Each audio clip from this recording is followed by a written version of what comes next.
Good morning. Good morning po sa inyong lahat, sa mga taga Maynila, dyan po sa inyo sa Camarines Norte, sa Labo at sa Nueva Ecija. At ganoon din po sa Barangay Salvacion. At alam nyo po, ganoon din sa inyo na mga nakafollow dito sa YouTube. Salamat po sa inyong patuloy na pakikinig ng salita ng Diyos. Salamat po sa kahabagan niya sa ating lahat. So ngayon sa chapter 13 po tayo ng Mateo. At itong chapter 13 po ng Mateo, talagang dito po talagang ipapaunawa sa atin ng Diyos kung ano ang kahalagahan ng pakikinig ng kanyang salita at hindi lamang pakinggan, kundi unawain at isabuhay ito. At dito po talagang makikita natin ang kapangyarihan niya. Kaya sa inyo po ngayon na naabot ng mensaheng ito, dalangin ko po sa ating lahat na mag-focus talaga, at kung meron kayo dyang hawak na Bible, tingnan din ninyo, basahin ninyo, sabayan nyo ako. At kung wala kayong Bible, i-pull out nyo po sa inyong device, sa inyong mga cellphone or computer, ang chapter 13 ng Mateo, upang lubos po natin itong maintindihan dahil napakahalaga ng mensaheng ito ng Diyos para sa atin. So dito natin unang maririnig ang bilin ng Panginoon na makinig ang may pandinig, na lagi niya yan inuulit-ulit pagdating po sa pahayag. Pero dito sa chapter ng Matthew, kauna-unahang babanggitin dito ng Panginoong Jesus ang salitang makinig at ang may pandinig. At lahat tayo may pandinig, kaya gamitin po natin ito ngayong oras na to sa pakikinig ng salita ng Diyos sa chapter 13 ng Mateo. So bago pang lahat, idulog natin muli ang ating mga sarili sa Diyos. At siya nga po pala, itong chapter 13 na ito medyo may kahabaan. So I will try my best na mabilisan ang ating share nito. At kung sakali man na umabot tayo ng lumampas ng kaunting oras, subalit po ay napakahalaga ng mensaheng ito. Kaya andyan, standby po tayong lahat. At alam ko sa mga taong nakikinig, talaga pong ito ay talagang hindi mo mapapansin ang oras. So sige, pakinggan po natin, but manalangin po muna tayo. Let's pray. Hallelujah. Dakilang aming Diyos Ama sa langit, salamat pong muli sa mensahe mong ito sa chapter 13 ng Mateo, na kung saan ito ay magpupukaw muli ng aming pananampalataya sa iyo, at tuturuan mo kami dito kung ano ang kahalagahan ng salita mong ito, na ito'y aming inuunawa at isinasabuhay. Kaya Amang Banal, alam nyo kung sino-sino ang nakikinig nito sa oras na to, O God, at sino man ang abutin nito, O Diyos, makapaghari ang kapangyarihan mo sa bawat buhay, O God. Salamat po sa iyong kabutihan sa amin. Pakalinisin niyo kami habang kami, Panginoon, na andito ngayon na makikinig ng iyong salita upang makakilos ng maayos ang mensaheng ito sa aming buhay. Kaya aming Ama, salamat sa iyong kadakilaan, katapatan, kabutihan sa amin lahat. Pinupuri ka namin, pinasasalamatan sa salitang ito sa ngalan ng Panginoong Hesus Kristo. Amen. Amen. So praise God. So chapter 13. So okay po. Sabi po dito, ang talinhaga tungkol sa maghahasik. Again, ang focus po muna ninyo, mga taga Maynila, tingnan nyo po ako, pakinggan nyo po ang mensaheng ating papakinggan para wala tayong mamiss sa araw na ito, dahil napakahalaga ang kapakinabangan po natin sa pakikinig ng salitang ito. So, ang talinhaga tungkol sa manghahasik. Sabi po dito, verse 1. Noong ding araw na iyon, si Jesus ay lumabas sa bahay at naupo sa tabi ng lawa. Dahil sa dami ng taong lumalapit sa kanya, sumakay siya sa isang bangka at doon naupo. Tumayo naman sa dalampasigan ang mga tao at sila'y tinuruan niyan ng maraming bagay sa pamamagitan ng talinhaga. Okay, talinhaga at sa parable. So dinaan ng Panginoong Jesus sa talinhaga ang pakikipag-usap sa napakaraming taong ito po. At sabi dito, ito po ang talinhaga. Sabi po dito, ganito ang sinabi niya. May isang magsasakang lumabas upang maghasik. Sa kanyang paghahasik ay may mga binhing nalaglag sa tabi ng daan. Dumating ang mga ibon at tinuka ang mga iyon. May mga binhi namang nalaglag sa mabatong lupa. Dahil manipis lang ang lupa roon, sumibol agad ang mga binhi. Ngunit natuyo agad ang mga ito nang mabilad sa matinding init. May mga binhi namang nalaglag sa may matitinik na halaman. Lumago ang halamang matitinik at sinakal ng mga ito ang mga binhing tumubo doon. Ngunit ang mga binhing nahasik sa matabang lupa ay namunga. May tig-100, may tig-60, at may tig-50. Makinig ang may pandinig. Ayan, makinig ang may pandinig. Ngayon, ipapaunawa po sa atin dito ang layunin ng mga talinhaga. Kaya nga kailangan ng Panginoon ang ating pandinig sa kanyang salita upang maintindihan natin ito. At kapag naintindihan natin ito, madali natin itong maia-apply. Ano po? So pakinggan natin ang layunin ng talinhaga. Verse 10. Ang layunin ng talinhaga. Lumapit ang mga alagad at tinanong si Jesus, "Bakit po kayo gumagamit ng talinhaga sa kanila?" Sumagot siya, "Ipinagkaloob sa inyo ang karapatang maunawaan ang hiwaga tungkol sa kaharanang langit, ngunit hindi ito ipinagkaloob sa kanila." Kung titingnan po natin dito, ang lumapit sa Panginoong Hesus na nagtanong bakit niya dinadaan sa talinhaga ang kanyang pananalita, ang nagtanong po dito ay mga alagad, meaning follower ni Christ, meaning naniniwala sa Panginoong Hesus. At sino ang tinutukoy ng mga alagad na kanila? Ito yung mga taong hindi pinaniniwalaan ang Panginoong Hesus.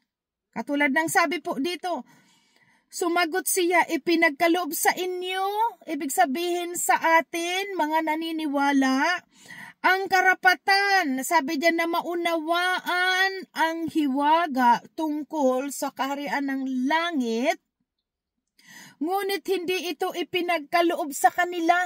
Kanila, meaning yung mga ayaw, mga Parisiyo, mga Hudyo na ito po na tinutuligsa ang Panginoong Hesus kapag siya po ay nangangaral. Verse 12, "Sapagkat ang mayroon ay bibigyan pa at lalong magkakaroon. Ngunit ang wala, kahit ang kakaunting nasa kanya, ay kukunin pa." Ang ibig sabihin po nito, ang mayroon ay bibigyan pa, subalit yung kakaunti ay kukunin pa yun sa kanya. Ang patungkol po dito ay sa salita ng Diyos, kaya nga patungkol dito sa binhi na naghasik, inihasik na binhi. Kasi ang taong ibig sabihin taong nakikinig ng salita ng Diyos at lalo siyang nagsusumikap na mapakinggan o unawain ang salita ng Diyos, lalo siyang binibigyan ng karunungan. Lalong nadadagdagan ang kanyang pananampalataya. Pero yung taong kakaunti na ang kaalaman patungkol sa salita ng Diyos at hindi siya nagsusumikap na lalo pang dagdagan ang kakaunti na kanyang nauunawaan, yan ang sinasabi ng Panginoon, ang may kakaunti ay kukunin pa.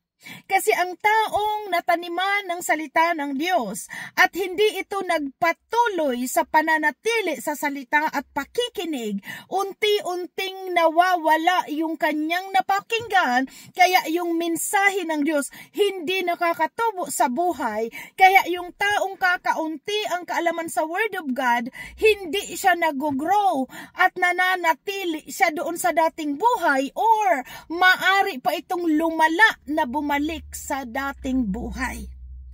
Ang meron, sabi dito, sapagkat ang mayroon ay bibigyan pa. at lalong magkakaroon.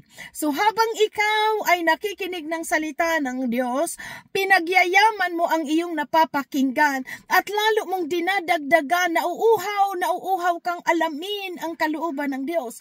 Lubos naman ang Diyos na nagpapakilala sa iyo. Sapagkat ang naghahanap sa Diyos ng buong puso, siya po ay masusumpungan. Subalit ang may kakaunting nalalaman sa Panginoon, kakaunti na nga ang alam mo sa Word of God, hindi ka pa nagpatuloy. Ang sabi po dito, ngunit ang wala actually wala ngunit ang wala, kahit ang kakaunting nasa kanya ay kukunin pa. Wala ka na ngang alam sa Word of God, hindi mo pa pinapahalagahan ang natutunan mong patungkol na kakaunti sa salita ng Diyos, kaya tuluyan itong nai-erase. Nawawalan ka ng karunungan sa salita. Kaya ang meron ay bibigyan pa, sapagkat ang mayroon ay bibigyan pa at lalong magkakaroon, ngunit ang wala, kahit ang kakaunti sa kanya ay kukunin pa niya. Kaya makita natin sa mga believers na continuous isinasabuhay ang salita ng Diyos, continuous na nanatili sa Word of God, nag-grow. Ibig sabihin, nadadagdagan ang kanilang wisdom, nadadagdagan ang karunungan patungkol sa Diyos. Pero ang isang tao na nag-detach sa Word of God, kakaunti na nga ang lalalaman hanggang tuluyang nawala na sa kanya ang salita.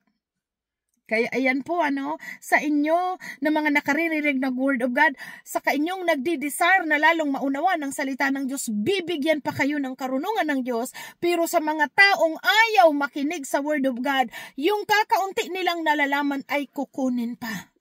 Ayan. At sabi po dito, nagsasalita ako sa kanila sa pamamagitan ng talinhaga, sapagkat tumitingin sila ngunit hindi nakakakita, at nakikinig ngunit hindi naman nakakarinig ni kakaunawa man. Yan yung mga tao. Pakinggan po natin diretso, Natutupad nga sa salita ng propesiya sa Isaiah na nagsasabi, na ibig sabihin, yung kaganapan sa mga taong ito na propesiya na ni Propeta Isaiah at nagaganap. At ito po ang propesiya na nabanggit na ni Propeta Isaiah. Makinig man kayo ng makinig, hindi kayo makakaunawa kailanman, at tumingin kayo ng tumingin ay hindi makakakita kailanman.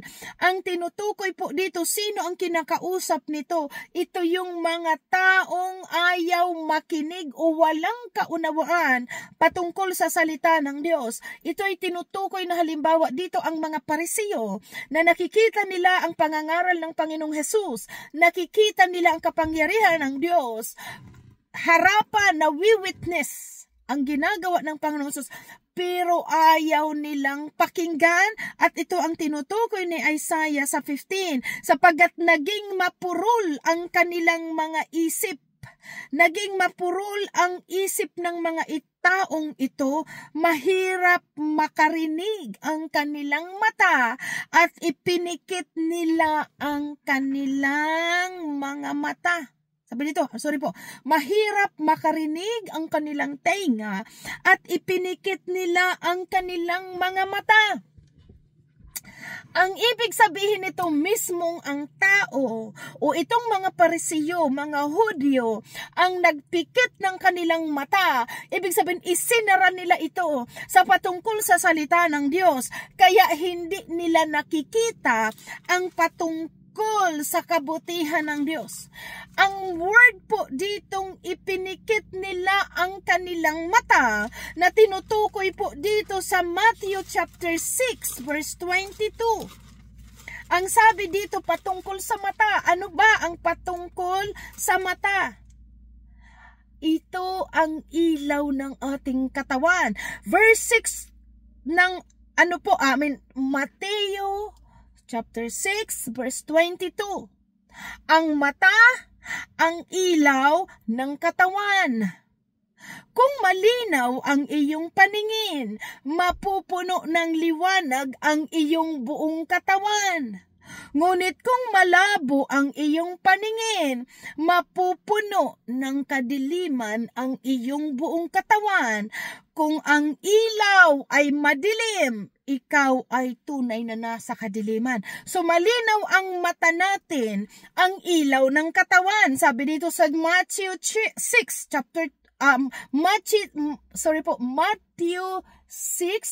verse 22 na ang ilaw ng ating katawan ay mata. Kung malinaw ang ating paningin, napupuno ng liwanag ang ating buong katawan, na nagpapahiwatig ito na kung malinaw, naiintindihan natin ang salita ng Diyos, hindi tayo patuloy magkakasala. Maliliwanagan ang ating madilim na dating pamumuhay dahil nabuksan ang ating mga mata.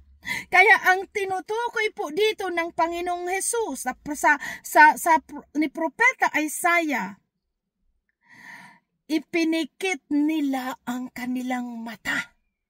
Ibig sabihin, ayaw nilang pakinggan ang aral na itinuturo ng Panginoong Hesus. Kaya sabi dito, kung hindi gayon, sana'y nakakakita ang mga mata, nakaririnig ang kanilang mga tainga, makakaunawa ang kanilang isip, at nagbalik loob sila sa akin at pinagaling ko. Ibig sabihin, kung itong mga taong ito, mga sumasalungat sa Panginoong Hesus, binukasan na nila ang kanilang mata, naliwanagan sana sila sa salita ng Diyos, naunawaan sana nila ang patungkol sa salita ng Diyos, at naudyukan sila ay nagkasala, at sila sana ay nakahingi ng tawad. Katulad ng sabi ito, nagbalik loob sana sila sa Panginoon at sila'y pinagaling. Pero dahil ipinikit nila ang kanilang mga mata, hindi sila nabuksan. Ano? At sabi dito sa 16, subalit pinagpala kayo. Meaning, kayong nananatili sa Word of God, tayong patuloy nakikinig ng salita ng Diyos, inuunawa ang salita ng Diyos, pinapakita naman ng Diyos ang kanyang kapangyarihan, dahil the more we seek God, the more naman na nagpapakilala sa atin ang Diyos. Ang meron ay bibigyan pa, at ang kakaunti na ang wala at ay maging yung kakaunti sa kanila ay kukunin pa. Kaya the more na nag-aaral tayo at nakikinig sa Word of God, lalong dinadagdagan ng Diyos ang wisdom, ang kaunawaan, at nagpapakilala siya sa atin ng lubos. Katulad ng sabi dito, subalit pinagpala kayo sapagkat nakakakita ang inyong mga mata at nakaririnig ang inyong mga tainga. Ito na po yung nakikita natin ng kaparaanan ng Diyos, at the same time nakikinig napapakinggan natin ang koreksyon ng Diyos kung papaano tayo mamuhay na nararapat sa Diyos, dahil ang salitang ito ng Diyos na pinapakinggan natin magkabilaan ay talim, at ito po ang nagbabago ng ating pagkatao. Kaya habang nananatili tayo sa Word of God, isinasabuhay natin ang napapakinggan, nagkakaroon ito ng kapangyarihan sa ating buhay. Verse 17, tandaan ninyo, maraming propeta at matutuwid na tao ang naghangad ng makita ang inyong nasasaksihan at marinig ang inyong napapakinggan, subalit hindi nila ito nakita o narinig. So, ibig sabihin, mapalad tayo na naikukuri, kasi ipapaunawa dito sa sunod ang meaning po nito, sa susunod kong babasahin. Bakit dito sabi ito, marami ang mga naghangad na mga propeta, pero hindi nila napakinggan ang naririnig natin. Kasi ang Diyos, hindi siya nagtatangi, nakabase siya sa puso ng tao. The more na hinahanap mo ang Diyos ng buong puso't kalakasan, buong pag-iisip at ng buong kaluluwa, the more naman siyang nagpapakilala. So nakadepende sa puso ng tao kung papaano siya naghahanap sa Diyos, at doon naman ang Diyos nagpapaunawa. Pero kung ang tao pa kuya-kuyakoy lamang, kesira-sira, kung may simba di may simba, kung wala di wala, Yan po yung taong pinapaunawa sa atin ng Diyos. Tinuturuan tayong hanapin mo ang Diyos ng buong puso, buong kalakasan, buong pag-iisip at buong kaluluwa. At kapag ang whole being natin nauuhaw sa salita ng Diyos, doon po siya nagpapakilala. Kaya dito natin nakikita, hindi nagtatangi ang Diyos ng tao, pero base sa pananampalataya ng tao, doon nakakakilos ang kapangyarihan. Kaya makakakita tayo ng mga taong masyadong nabibless at nakikita natin doon na doon masasabi, God, ang totoong Diyos natin ay hindi nagtatangi. Nakatingin siya sa puso habang nagsusumikap kang masunod ang kalooban niya, lalo namang tinuturoan tayo ng Diyos na sundin ang kalooban niya dahil kalooban niya yun. Kalooban niyang pagpalain tayo, kalooban niyang baguhin ang ating buhay. Kaya habang nagde-desire tayo na masunod ang kalooban niya, ginagawa niya po yun sa ating buhay. So it depends sa mga tao na kung gaano talaga sila nagsusumikap na makasunod sa kalooban ng Diyos. Next, ito na po. Sabi ng Panginoon, makinig ang may pandinig. Ngayon, dito tayo, I need your ear. Kailangan ko ang ating pandinig lahat. Amen. Dito sa Word of God na to, kailangan ng Diyos ang pandinig nating lahat sa ipapaliwanag niyang talinhaga. Sabi nga dyan, bato-bato sa langit, ang tamaan nito ay magbago. Pakinggan po natin ang talinhaga tungkol sa manghahasik. Makinig kayo at unawain ang kahulugan ng talinghaga tungkol sa maghahasik.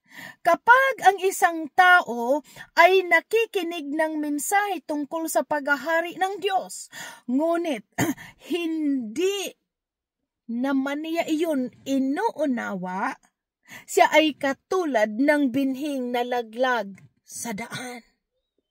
Kaya kung ikaw o sino man sa atin ang nandito nakikinig ng salita ngayon, pero hindi naman ito inuunawa, ang sabi ng Panginoon, siya'y katulad ng binhing nalaglag sa daan. Ang binhing nalaglag sa daan, pakinggan po natin at suriin natin ang ating mga sarili. Nasaan ka sa binhing itong babanggitin po dito? Dahil ang tao ngayon nakikinig, subalit hindi inuunawa ang kanyang napapakinggan, ikaw na taong ito ay tulad dito sa binhing nalaglag sa daan. At hari nawa, walang taong ganito, nakasamahan tayo na nakikinig na katulad nito.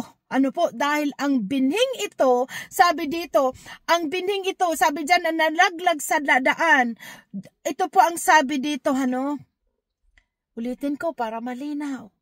Kapag ang isang taong nakikinig ng mensahe tungkol sa paghahari ng Diyos, ngunit hindi naman niya iyon inuunawa, siya ay katulad ng binhing nalaglag sa daan.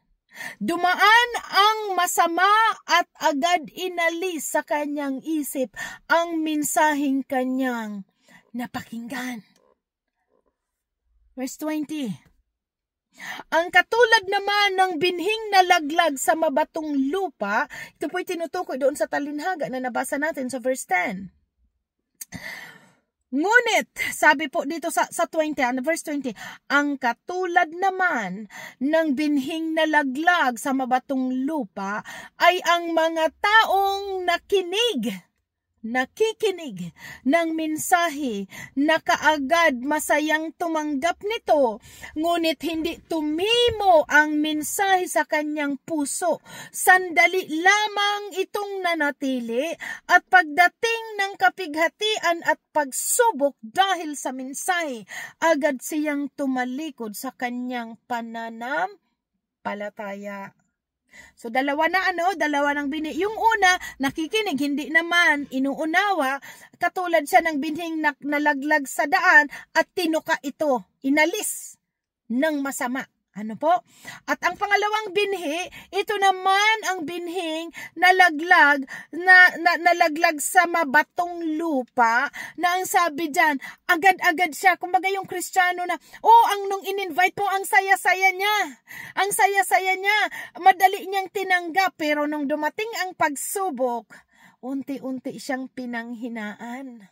At hanggang tuluyan ng hindi na siya nakapagpatuloy. Yan po yung mga binhing na mga nakinig ng mensahe, tumanggap nito. Yan po yung inalis agad ang mensahe sa kanya ng masama. Madali siyang naakay at ang sigla-sigla niya ng una. Pero nung dumating na ang mga pagsubok, bunga ng mensahe, sabi dyan, agad silang pinanghinaan at hindi na nakapagpatuloy. Ano? At ang sunod dito, pangatlong binhi, dito po sa verse 22. Ulitin ko muna, para pakaganda ito, para talagang matauhan tayong lahat. Kasi mahal tayo ng Diyos. Ulitin ko ang verse 20. Ang katulad naman ng binhing nalaglag sa mabatong lupa ay ang taong nakikinig ng mensahe na kaagad at masayang tumanggap nito, ngunit hindi tumimo ang mensahe sa kanyang puso. Sandali lamang itong nanatili at pagdating ng kapighatian dahil sa pagsubok, dahil sa mensahe, agad siyang tumalikod sa kanyang pananampalataya. Kaya makakita tayo na sa mga una lang sila na andyan ang siglag-sigla, and then later on, unti-unti nang nawawala hanggang tuluyan ng hindi nakapagsimba. Yan po yung mga binhi na sabi dyan, mensaheng nahulog sa mabatong lupa. Okay? At ang sunod naman, ang binhi namang nahulog sa matitinik na halaman ay ang mga taong nakikinig ng mensahe, ngunit dahil sa pagkabalisa sa maraming mga bagay at pagkahumaling sa kayamanan, nawawalan ng puwang sa kanilang puso ang mensahe at hindi ito nagkaroon ng bunga. Yan po yung mga nakarinig ng Word of God, pero dahil balisang-balisa sa mga kailangan sa buhay, balisang-balisa sa pagpapayaman, sa pera na dapat linggo na sa church, pero linggo na andoon naghukumahog na maghanap buhay kasi balisang-balisa siya na siya ay mawalan ng pera, balisang-balisa siya na mawalan siya ng kayamanan dahil ito'y magpapayaman kahit linggo, kahit araw ng pagsamba, hindi ito dadalo sa Panginoon, kundi isa-priority niya ang mga bagay na pagkakakitaan ng salapi. Iyan po ang binhi na nahulog sa matitinik na halaman ay ang mga taong nakikinig ng mensahe, ngunit dahil sa pagkabalisa sa maraming bagay, pagkahumaling sa kayamanan, nawawala ng puwang sa kanilang puso ang mensahe at hindi ito nagkakaroon ng bunga. At ang panghuling binhi, dalangin natin sa Diyos na ang lahat sa inyo ngayon na naaabot ng salita ng Diyos ay katulad ng binhing nahasik sa matabang lupa. Ito ang mga tao, sabi po dito ang katulad naman ng binhing nahasik sa matabang lupa ay ang mga taong dumirinig at umuunawa ng mabuting mensahe. Napakaganda, di ba? Ulitin ko po. At ang katulad naman ng binhing nahasik sa matabang lupa ay ang taong dumirinig at umuunawa ng mabuti sa mensahe. Kaya nga, pakikinig at pag-unawa. Kaya ito ay namumunga ng sagana. May tig-100, may tig-60 at may tig-50. Yan po ang tungkol sa talinhaga kanina, patungkol sa binhing nahasik. Ang binhi ay ang salita ng Diyos at ang lupa ay ang ating puso. ito ang lupa tinatamnan ng Word of God. Kaya pakinggan po natin ngayon, tingnan natin dito verse 24. Talinhaga tungkol sa damo at triguhan. Pinapaunawa ng Diyos na ang lahat ng ating pakikinig ay pakikinabangan natin ito. Kapag ito'y sinasaboy, dahil ang direksyon ng Biblia ay direksyon ng pagtuturo sa atin habang tayo'y namumuhay dito sa lupa, magkaroon tayo ng kabanalan dahil ang direksyon ng Bibliang itong pagtuturo ay patungo sa buhay na walang hanggan. Ang sabi po dito sa 24, talinhaga tungkol sa damo at triguhan. Nagsalaysay muli si Jesus sa kanila ng isa pang talinhaga. Sinabi niya, ang kaharian ng langit ay katulad ng isang taong naghasik ng mabuting binhi sa kanyang bukid. Isang gabi, habang natutulog ang mga tao, dumating ang kaaway, naghasik ng mapanirang damo sa triguhan at saka umalis. Nang tumubo at magbunga ang trigo, lumitaw din ang mapanirang damo, kaya't pumunta ang mga utusan sa may-ari ng bukid at nagtanong, hindi po ba mabuting binhi lamang ang inihasik ninyo sa bukid? Bakit po may damo ngayon? Sumagot siya, isang kaaway ang may kakagawan nito. Tinanong siya ng mga utusan, bubunutin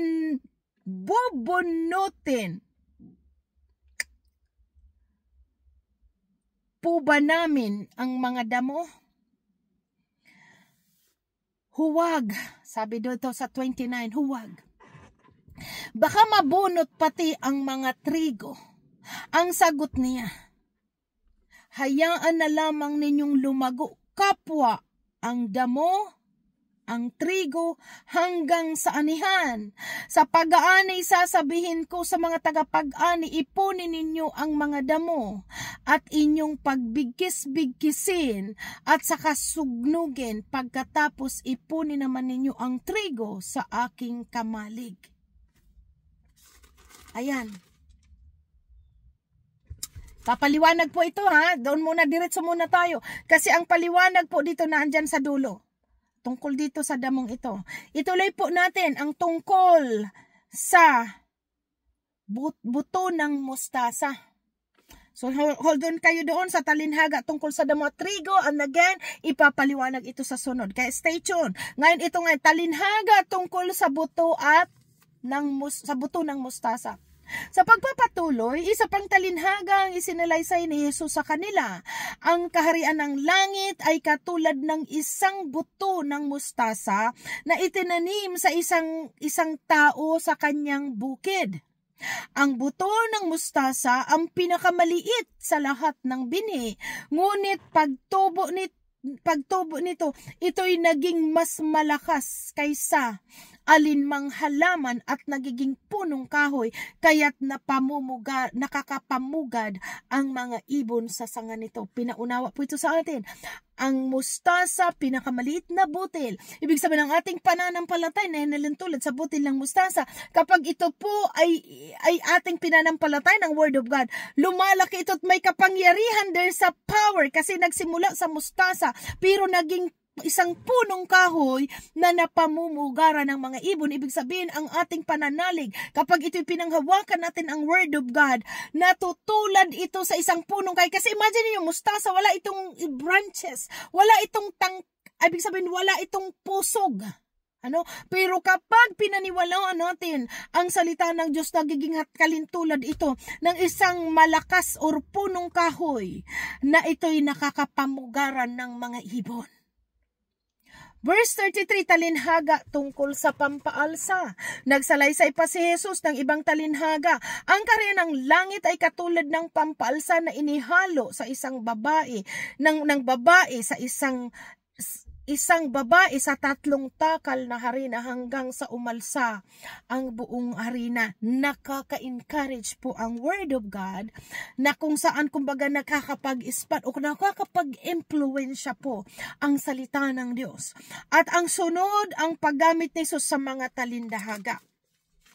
Ito na ang paliwanag sa atin po, station, tulad ng sabi ko, kaunting oras or kaunting minuto, I believe, makaka-extend tayo ng kaunti, but stay tuned, dahil napakahalaga po ng mensaheng ito, Ngayon, ang tungkol sa paggamit ni Jesus sa mga talinhaga. Ang lahat ng tao, sabi ito sa 34, ang lahat ng tao ay sinabi ni Jesus sa mga ang lahat ng ito ay sinabi ni Jesus sa mga tao sa pamamagitan ng talinhaga.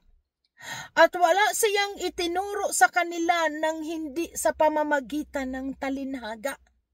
Sa gayon, natupad ang sinabi ng propeta. Lagi po, it's all about na mga napropisay na noong panahon at nagaganap at pinatutunay na sa pamamagitan ng buhay ng Panginoong Jesus. At sabi dito, natupad ang sinabi ng propeta, magsasalita ako sa pamamagitan ng mga talinhaga. Ibig sabihin, ang ginagawang ito ng Panginoong Jesus na pagsasalita ng parable or itong talinhaga, na propesiya na ito. Kaya makikita natin na susundan lamang ng galaw ng Panginoong Jesus ang napropesiya na noon ng ni Yahweh pasimula pa. Sabi diyan? Magsasalita ako sa pamamagitan ng mga talinhaga. Ihahayag ko ang mga bagay na inilihim mula pa ng likhain ang daigdig. So ano ang lihim na ito na sinabi dito ng Panginoon na magsasalita siya sa pamamagitan ng mga talinhaga? Ihahayag ko ang mga bagay na inilihim mula ng likhain ang daigdig. At dito po ito ang nakita natin na itunuro ni Apostol Pablo. Kupurihin ang Diyos. Si Apostol Pablo, nung siya po ay nangaral patungkol dito sa Efeso, verse 3 at chapter 3, ito ang sabi dito.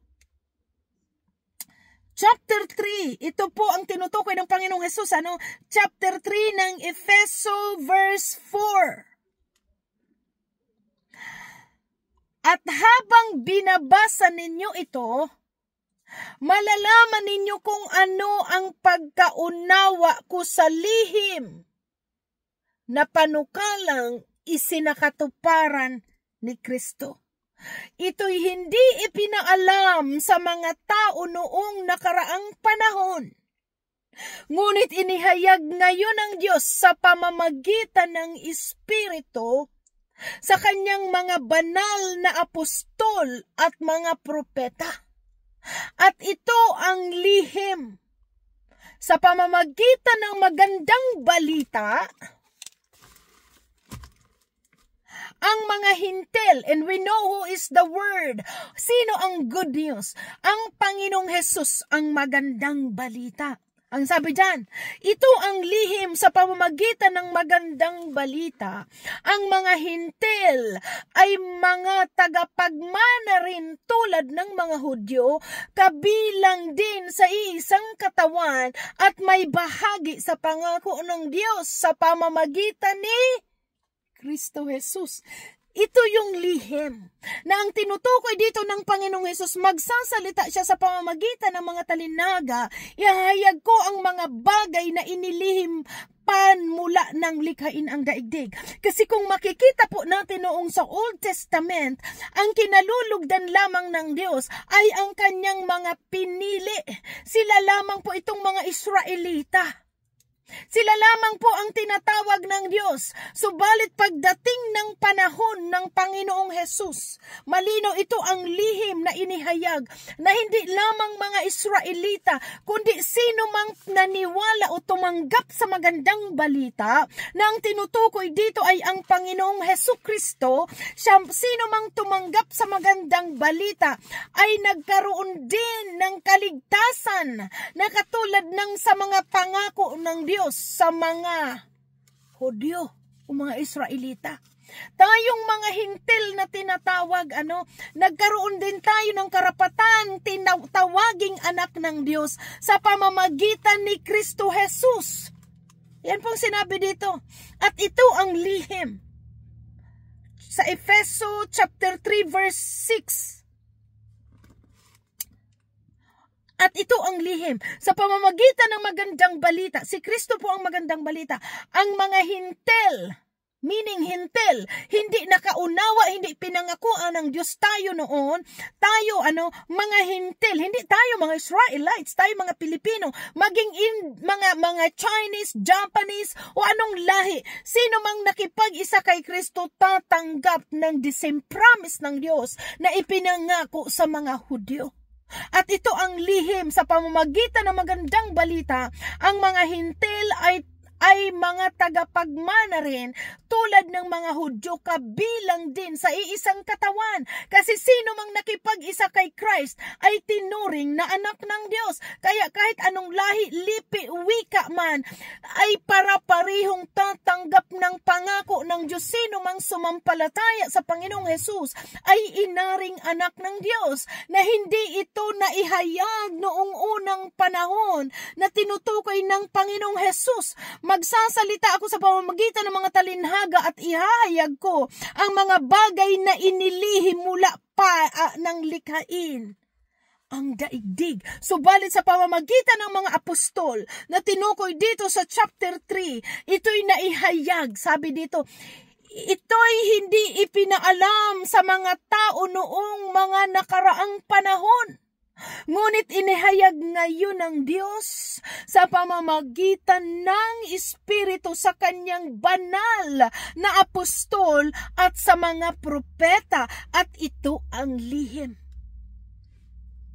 Sa pamamagitan ng magandang balita, ang mga hintil at mga tagapagmana rin tulad ng mga Hudyo, kabilang din sa iisang katawan at may bahagi sa pangako ng Diyos sa pamamagitan ni Kristo Jesus. May bahagi sa buhay na walang hanggan sa pamamagitan ni Kristo Jesus, because Jesus is the way, the truth, and the life going to the Father. Sino mang nakipag-isa kay Kristo ay inaring anak ng Diyos. Kung anong pinangako ng Diyos sa mga Israelita at sa mga Hudyo, ganun din ang pangakong tatanggapin ng sino mang nakipag-isa sa Kanya, katulad natin.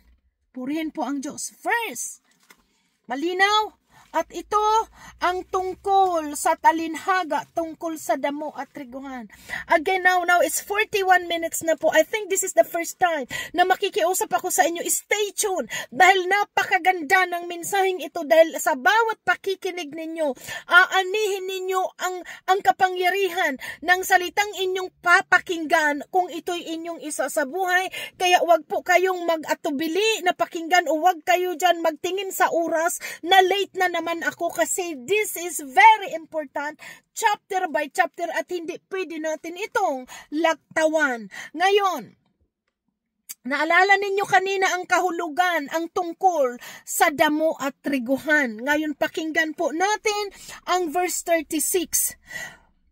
Pagkatapos iniwan ni Jesus ang mga tao at pumasok siya sa bahay, lumapit ang kanyang mga alagad at sinabi sa kanya, ipaliwanag po ninyo sa amin ang talinhaga tungkol sa mapanirang damong tumubo sa bukid.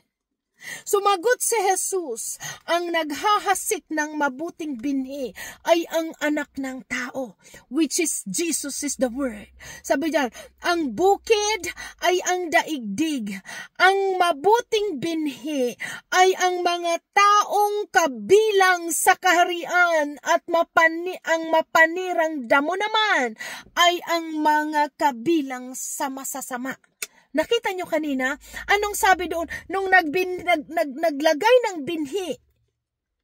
Ng pananim.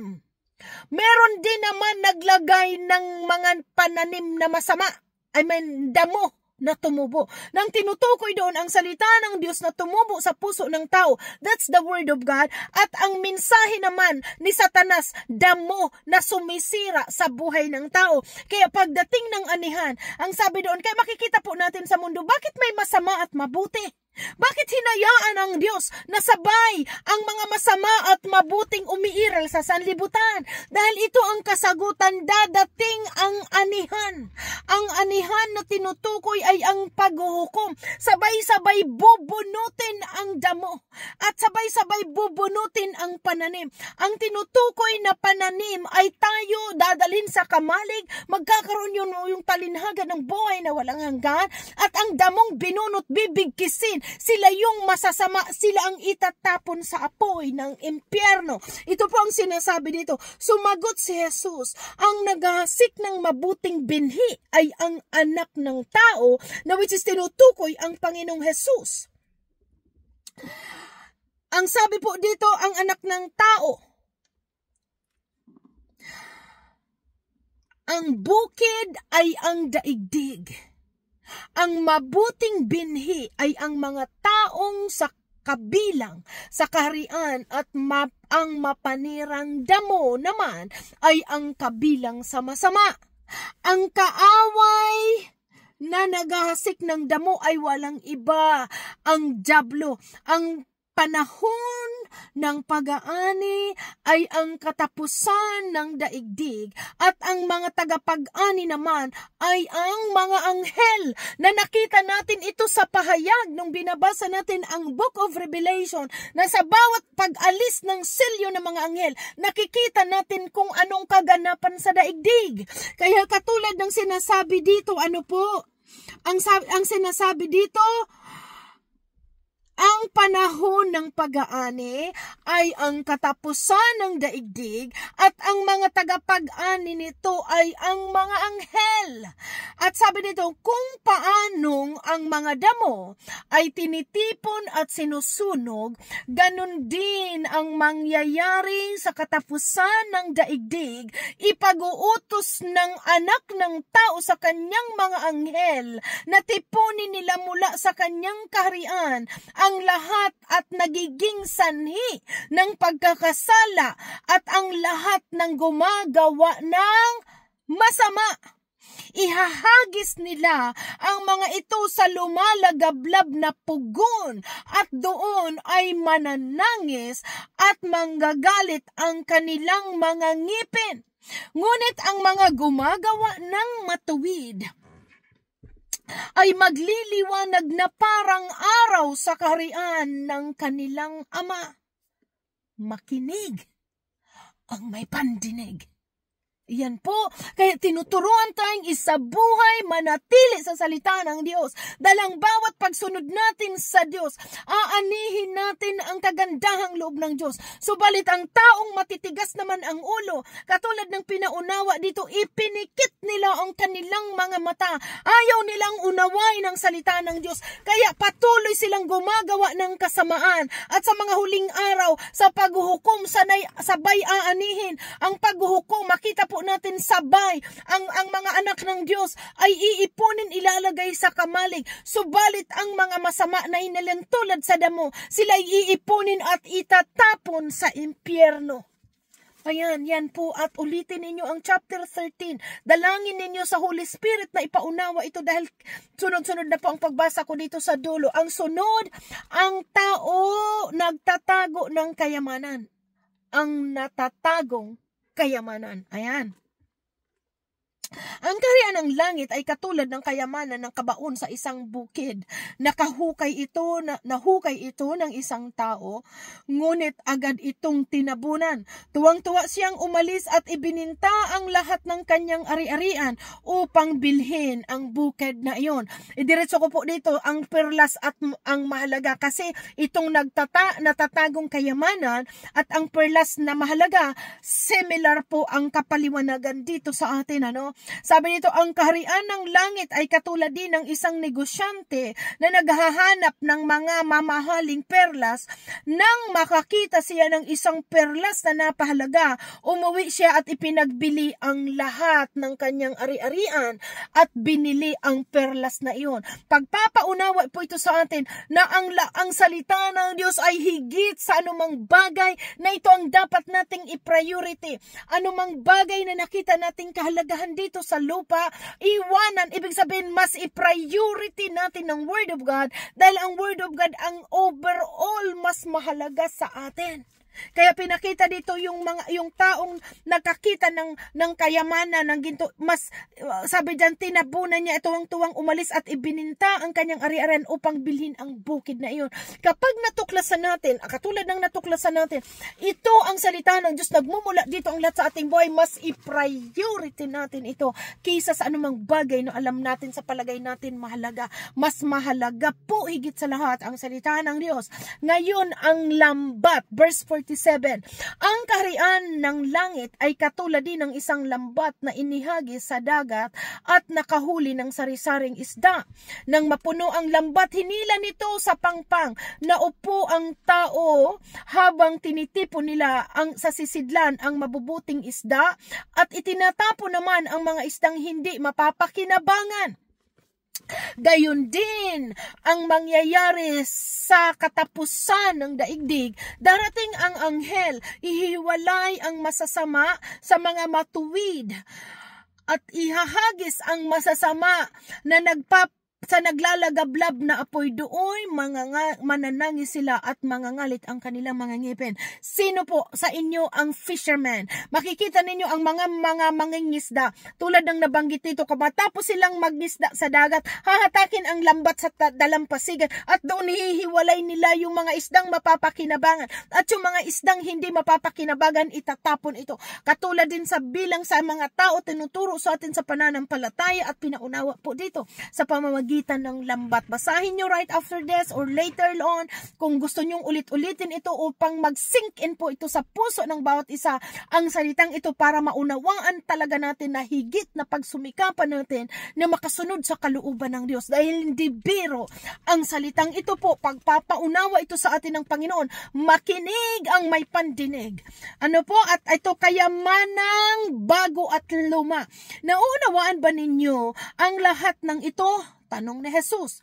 Opo, sagot nila. At sinabi niya sa kanila, kaya nga ang bawat tagapagturo ng kautusan, tinuturuan tungkol sa kaharian ng langit ay katulad ng isang pinuno sa sambahayan na naglalabas ng mga bagay na bago at luma mula sa kanyang taguang kayamanan. So ito po, yung dati natin yung mga, kumbaga nag-i-increase, yung mga tagapagturo na tinutukoy dito, ang mga tagapagturo ng kautusan. Sabi diyan, tinuturuan ito ng kaharian ng langit. Kaya nga tayo, kami, especially, na nakikinig at talagang sinusuri ang Word of God, lalong ini-increase po ang ating wisdom, ini-increase ang ating knowledge. Kaya pinapaunawa sa atin na dati hindi natin naiintindihan, isa itong malabo sa atin. Pero nung nananatili, chapter by chapter, lalong pinapaunawa ito sa atin ng Diyos. Nagliliwanag, sabi dyan, naglalabas ng mga bagay na bago at luma mula sa kanyang taguan ng kayamanan. Na lalo nating nakikita ang mga pagtuturo sa atin ng Panginoon. And last, si Jesus ay hindi tinanggap sa Nazaret. Umalis si Jesus mula roon matapos niyang isalaysay ang mga talinhagang ito. Umuwi siya sa kanyang bayan at nagturo sa kanilang sinagoga. Nagtaka ang mga nakarinig sa kanya kaya't kanilang itinanong, saan kumuha ng ganyang karunungan ang taong ito? Paano siya nakakagawa ng mga himala? Hindi ba siya ang anak ng isang karpentero? Hindi ba si Maria ang kanyang ina? At sina Santiago, si Simon at Judas ang kanyang mga kapatid? At narito rin ang kanyang mga kapatid na babae, di ba? Saan kaya niya natutunan ang lahat ng iyan? At siya'y hindi nila pinaniwalaan. So napakalinaw dito sa mga taong ayaw maniwala sa salita ng Diyos. Hindi nila matutuklasan o hindi nila mauunawaan ang salitang ito katulad ng sinabi kanina sapagkat ipinikit nila ang kanilang mga mata. Kaya't sinabi ni Jesus sa kanila, ang isang propeta ay iginagalang kahit saan maliban sa kanyang sariling bayan at sariling sambahayan. At dahil ayaw nilang maniwala kay Jesus, hindi siya gumawa roon ng mga himala. Yan po ang dahilan na kapag ang tao ayaw paniwala ng Word of God, hindi niya matutuklasan ang kapangyarihan ng Diyos. Pero naman sa inyo na maniniwala, pinaniniwalaan, inuunawa at isinasaboy ang Word of God, totoong 100% mararanasan mo ang kapangyarihan ng Diyos, mauunawaan mo ang salita ng Diyos. Kaya the more we seek God, the more we find Him. Purihin ang Diyos sa kanyang mga salita. And again, thank you so much po sa inyo na nanatili kayo ngayon na umabot tayo almost an hour ngayon dahil napakahaba po ng Matthew chapter 13. Pero thank you so much sa inyong pakikinig. Tulad ng sabi ng Panginoon, makinig ang may pandinig. So hanggang dito po muna ako. God bless everybody at ulitin nyo ang salitang ito kung gusto ninyong mag-sink in palalo. Hilingin na nyo sa Holy Spirit na turuan kayo sa chapter 13 ng Mateo. God bless everyone. Yes, Father God, thank you so much, oh God. Thank you, Holy Spirit, sa pagpapaunawa sa amin ng salitang ito. Sa iyo ang papuri, parangal at pagsamba namin sa ngalan ng Panginoong Hesukristo. Amen. Amen. Bye. God bless.